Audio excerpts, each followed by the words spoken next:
Your grandma used to make lentils on Sunday and reheat them on Monday, and if you asked for the fresh ones, she'd say no, they'll taste better tomorrow. Was it just a quirk or habit, or is there more science behind this gesture than you think? During those 24 hours in the fridge, those lentils transformed some of their components into another compound that protects your liver, reduces visceral fat, and activates hormones that half the world is now chasing with subcutaneous injections. Look, published in Cell Metabolism, 200 patients with fatty liver received this compound I'm talking about in today's video for 4 months, and the result is that they greatly reduced their visceral and liver fat and improved their insulin sensitivity. And more recently, this has been confirmed again. I myself am supplementing with the compound featured in today's video. And you might ask, what is it, Borja? Tell me already. We're talking about a bioactive carbohydrate that you may or may not know, but you're probably not using it correctly. Resistant starch. Whether it's in yesterday's Galician broth, Andalusian omelette that's been left to rest, Mexican beans, Costa Rican gallo pinto, Japanese onigiri, or Peruvian causa limeña. Every gram of resistant starch that exists in those dishes and that you add to your diet is bringing you closer to a longer-lasting metabolism. What you're going to learn today matters because 1 out of every 4 Spanish adults has fatty liver right now, and most don't know it. I'm Dr. Borja Bandera, an endocrinologist, and this video is going to explain 3 things to you. First, what does science really say about resistant starch and its types? Second, which specific dishes in your culture contain resistant starch? How can you increase resistant starch with foods? And third, when is it worth going a step further and supplementing? And when is it absolutely unnecessary? First, what happens in your body when you consume resistant starch? Cook a food rich in starch and cool it to refrigerator temperature, around 4, 5, or 6 degrees for at least 12 hours, 24 hours. It produces a very interesting biochemical process called enzymatic retrogradation. The amylose chains that become disordered and hydrated during cooking realign into more crystalline, denser structures when cooled.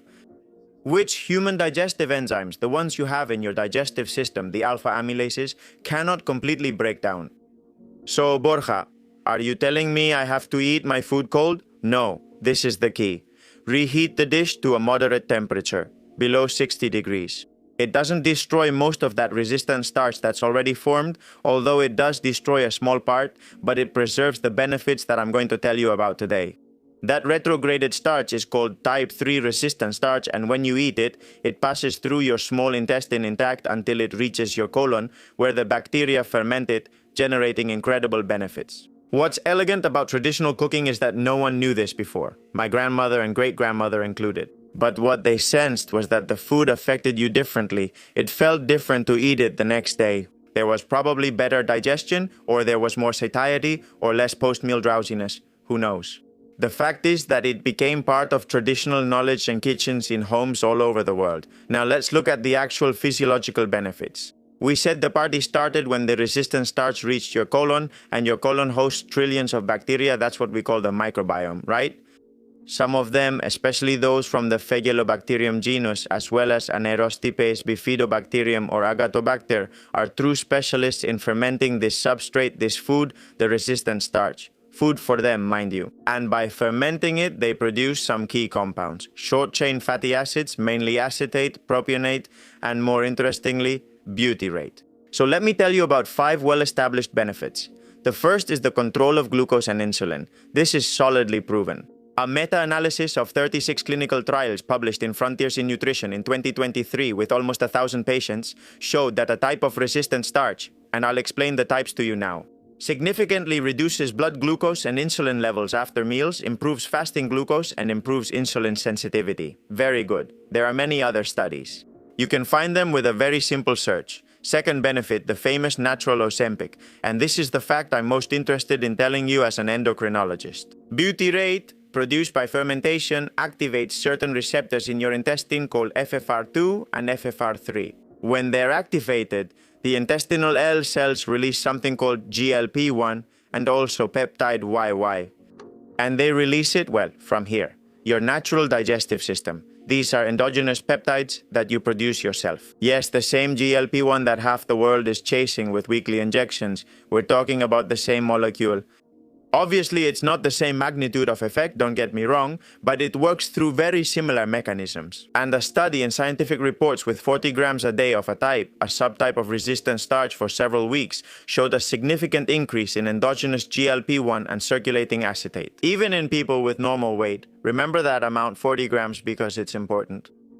Third benefit, it reduces visceral and liver fat. The Chinese study published in Cell Metabolism, which I mentioned at the beginning of the video, showed significant reductions in intrahepatic triglycerides, the fat that gets trapped inside the liver and doesn't benefit you at all. Regarding visceral fat, even in patients who had fatty liver, the areas of visceral and subcutaneous fat also decreased significantly. The fourth benefit is the integrity of the intestinal barrier and the reduction of low-grade inflammation. Well, this is very important, guys. The cells of your colon, the colonocytes, use butyrate as their favorite fuel. It's actually their preferred energy source. When there's enough butyrate, the intestinal mucosa is healthy, it stays strong, intestinal permeability is reduced, the entry of inflammatory molecules like lipopolysaccharide into the bloodstream is reduced, and therefore your gut benefits. And the fifth benefit would be its effect against colorectal cancer. Here, the evidence is also very interesting. A meta-analysis published in Nutrients in 2025 showed that higher fecal butyrate levels are associated with a significant reduction in the risk of colorectal cancer. The mechanisms. Well, we've known for a long time that butyrate reduces local inflammation, maintains barrier integrity, and promotes the apoptosis of damaged cells that keep appearing. And the sixth benefit greatly increases your satiety. I told you 5, but there are actually 6 benefits. And what is one of the factors that most contributes to improving your body composition? Satiety. We saw this in the video about casein. Now let's look at the types of resistant starch. Before learning how to use it, there's something important to understand that often goes unexplained. Resistant starch isn't fiber. Many people assume it's fiber. No, it's not the same as the fiber in lettuce or bran, and understanding this is key. Starch is the way plants store energy. Chains of glucose join together by very simple bonds. Alright, when you eat a potato, those chains are broken down in your small intestine thanks to enzymes called amylases. Glucose molecules are released from the chains and that glucose enters your bloodstream. That's why white rice or mashed potatoes raise your blood sugar, right? Well, here's the nuance. There is a specific type of starch whose physicochemical structure prevents those amylases from breaking it down. It reaches the end of the small intestine intact because amylases can't break it down, crosses into the large intestine, and enters the colon. And that piece of starch that your body couldn't digest is exactly what we now call resistant starch. So Borja, why isn't it considered fiber if it behaves the same way? The fiber, you know, consists of structural molecules, cellulose, pectins, beta-glucans, and many others, which are like the building blocks of the plant cell. Resistant starch isn't a building block, it's energy packaged in a way that your body can't use as energy. But surprise, this is the key to everything. Your bacteria can. However, it's quickly and conveniently counted and listed on nutrition labels as dietary fiber, even though you know it's something else. It's a non-available, fermentable, and bioactive carbohydrate.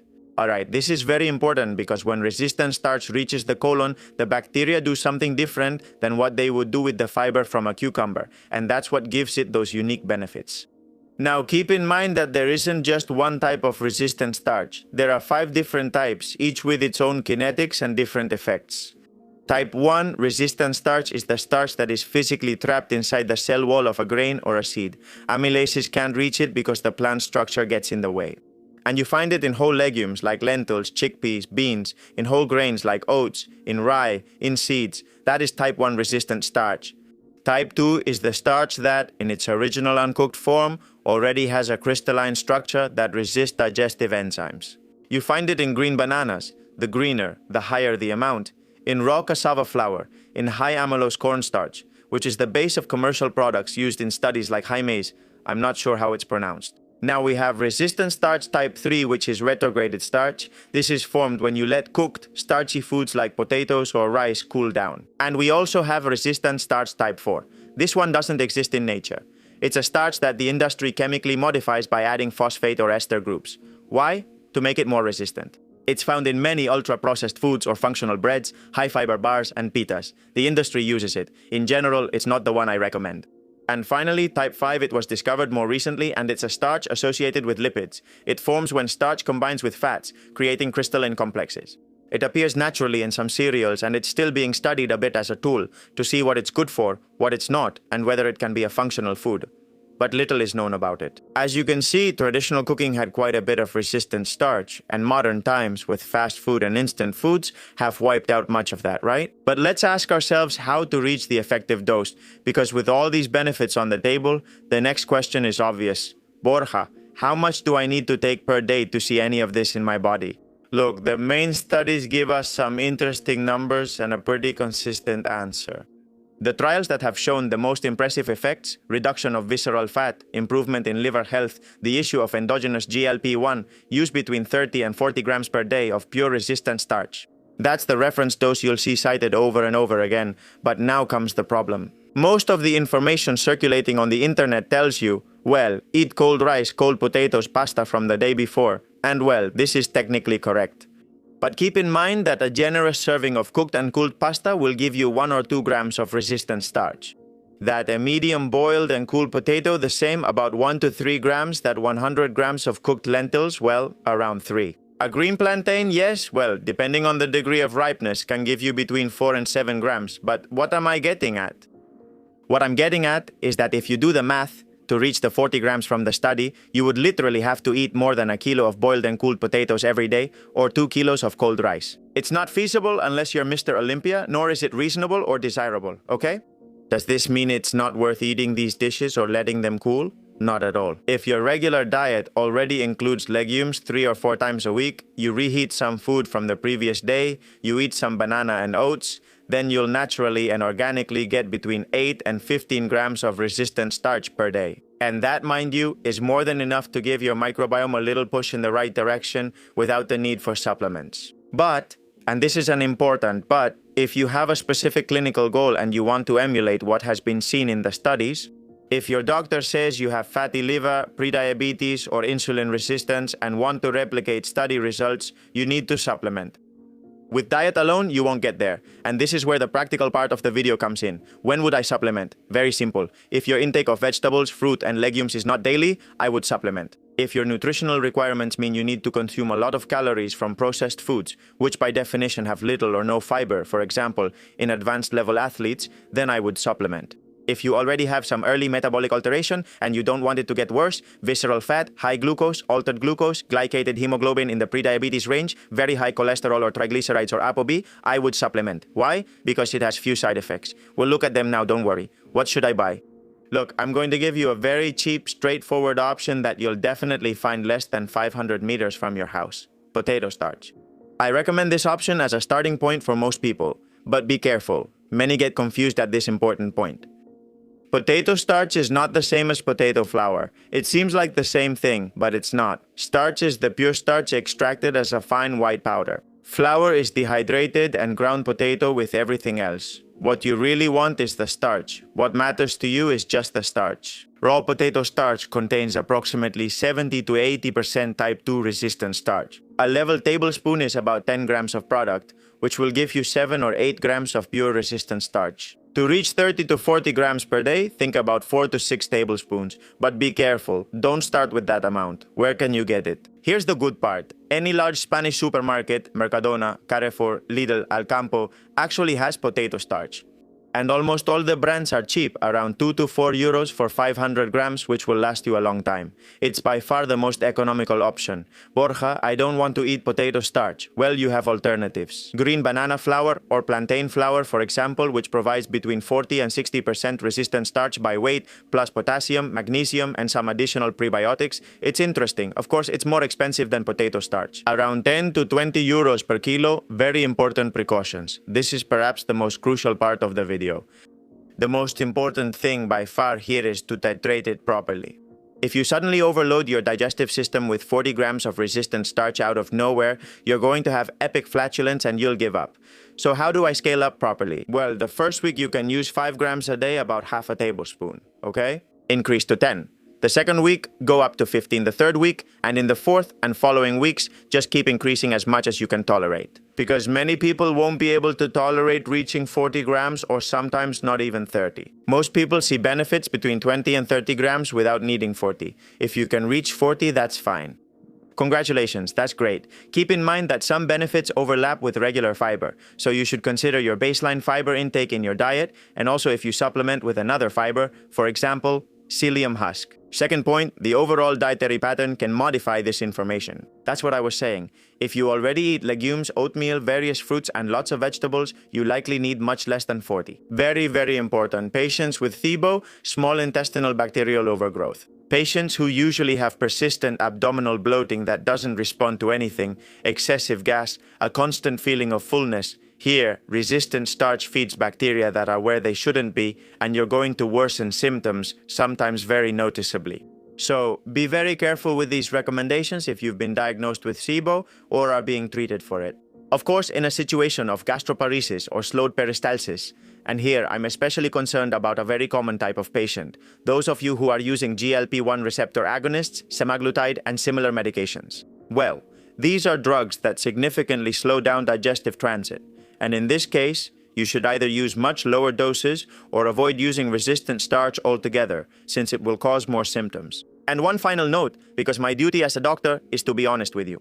The major studies on resistant starch have been conducted in people with fatty liver, prediabetes, metabolic syndrome, and overweight. And sometimes there are some studies or some subgroups with healthy people, which are also interesting, but most are in people with metabolic disorders. Many people's metabolism is already damaged, leaving plenty of room for improvement. In a healthy, slim, active, muscular person with good insulin sensitivity who already eats legumes and real food, the additional benefit of supplementing is probably small. It's not zero, but it's modest, and you need to know this. In conclusion, resistant starch is not a classic fiber. It's a bioactive carbohydrate that your body can't digest and that your bacteria ferment into butyrate. Improving your blood sugar, your insulin sensitivity, your liver health, the integrity of your gut barrier, and activating endogenous GLP-1. You had it in your grandmother's kitchen before we found it in scientific journals. And if you have fatty liver, prediabetes, or insulin resistance, then supplementing with raw potato starch or green banana flour for a few months can be very helpful for improving your markers. If you are perfectly healthy and eat reasonably well, you generally don't need to supplement, or you don't need high doses. And before you go, two things. First, if this video has cleared up doubts you've been carrying for a while, send it to that person whose doctor told them, hey, you have a bit of fat in your liver, and didn't give any further explanation. And second, subscribe to the channel, man, it's totally free. A big hug, see you in the next video, and let's keep empowering ourselves.